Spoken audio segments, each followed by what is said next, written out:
Hey, this is Larry Gonzales with your housing market update for the last week in July. It has been a crazy week with rates going up and down, and unfortunately mostly up. But let's get into this report. All right, so let's look at the housing market prices. We're going to go over this. Prices are up. Inventory is still kind of flat. I wish we had more homes, but we don't. And then rates. Now, I had the bar or the arrow pointing sideways, but today they went up, and we'll see tomorrow on Friday. We'll see what happens. So I'm actually recording this on Thursday evening. So on Friday, I expect them to come back down a little bit.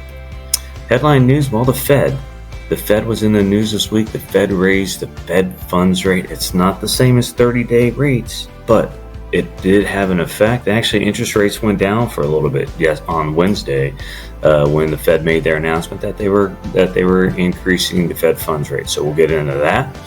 Home price appreciation, super duper solid. It really is across the nation. And then new home sales, they don't deliver. All right, we had a decrease. We'd had a few months where new home sales, they were increasing, but last month didn't happen. So let's get into this. So the Fed on Wednesday raised the Fed funds rate to 5.5%, or between 5.25 5.5%, highest level in 22 years. And they said, hey, one more is possible. And this is the 11th increase since March of 2022. The Fed funds rate this high was 2001. And when are they going to lower the Fed funds rate? Well, that's probably not this year. They will probably look at lowering in 2024, maybe down a point, still be in the fours and not into the threes again until probably 2025. Now, this is just speculation, so anything can happen, but that's what they came out with in their last meeting. One of the interesting things, we're going to get into this right now, is the Fed changed their tone a little bit. That's reassuring because I've been questioning them all along. See, they are mandated with keeping inflation down and then also managing the unemployment or managing employment. And right now we are at historic lows, like 50-year lows in unemployment. We're at 3.6%. Their goal has been to get us over 4%, but we can't do that because there's almost 10 million jobs. There's been over 10 million jobs for much of the last year and a half.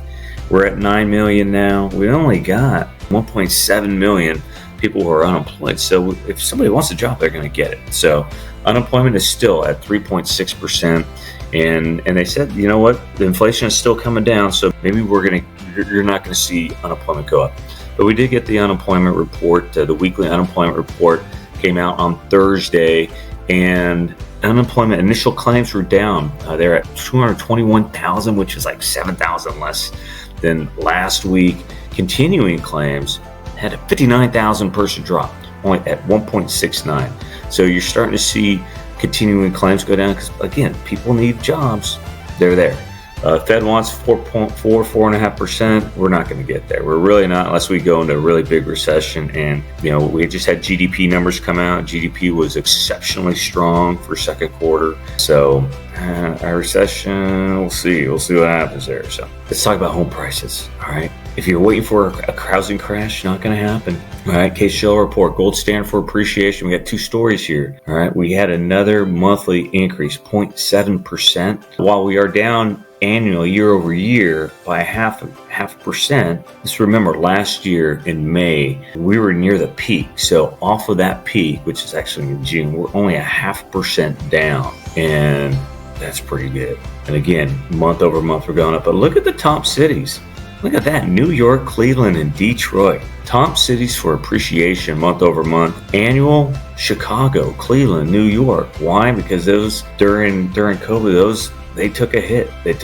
People moved out of New York. Guess what? People are moving back into New York now. So, and Hawaii, we're pretty steady. We're not increasing. We're down annually, but we're increasing month over month. So let's look at home prices. There's so many reports out there that cover home prices. Look at this. Since January, all of the major companies, all of the major people who who assess the appreciation, Case-Shiller, FHFA, CoreLogic, Black Knight, Zillow. Ever since January, after January, they've all shown increases month over month, or steadiness. Certainly FHFA has been steady. But look at this at the last column. The pace for appreciation, the annual appreciation, 2023, all right, between 5 and 10%. That's solid. Hey, before COVID, 5%. Actually, Hawaii, we were between 5 and 6% annual appreciation was the average. So going to be back to where that's healthy. That is healthy appreciation. That's not sick appreciation like we had the last couple of years. That's healthy appreciation. That's what you want to see. So that's just a little more home price information. Now let's look at new home sales. New home sales, we saw a big drop. May was revised lower too. So instead of having really a 2.5% drop, we're actually at an 8.7% drop when you take both of them into consideration. Year over year though, look at that, 23%, almost 24% increase in new home sales. Now, I will tell you this, these are new contracts. That doesn't mean they've broken ground. People are buying air right now because there is a backlog of new homes that are on the market, and they can't build them fast enough. So, median sales price, is down. One of the things that I was talking to a realtor today, and he told me that Ho'opili, which is new home construction, they've dropped prices $50,000 on some of their homes. $50,000. Why? Because they got to sell. They can't build more till they sell the ones that they have. So, and the home builders, they are killing it right now in the stock market. Killing it. They're at their all-time highs. So they're not hurting. They're giving some back. They want to see the turn. So they are giving incentives, certainly at Ho'opili. I haven't seen the other ones yet, but those that took me by surprise today, ain't gonna lie. All right, and let's get to rates. Hey, man, I tell you what, if you want something to change, just close your eyes, open them, they'll change. We were in the mid sixes this morning, or on Thursday morning. By the end of the day, we and everyone else, and this is an average, this isn't my specific rates, but on average, everyone is shot up right around 7%. So we do have a PCE, the Personal Consumption Expenditure Report, coming out tomorrow, and we'll see. We'll see if inflation comes down the way it's expected. We should see rates drop down again. And then we have a ton of reports coming up in the next couple weeks. We have jobs reports. We have a July inflation report coming out. So it's just a lot of news. And again, I don't think we're going to get into the mid 6 to low 6 range until we get another month of inflation news that shows the Fed doing what they've done is help bring inflation down. So that's what we got right now. What does this mean? I tell you what, control what you can. You can't control the market. You cannot control inflation. You can't control jobs. So don't worry about it. All right.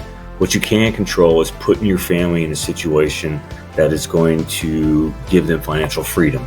And you're never going to do that renting. Really, 83% of your wealth is going to come from your real estate.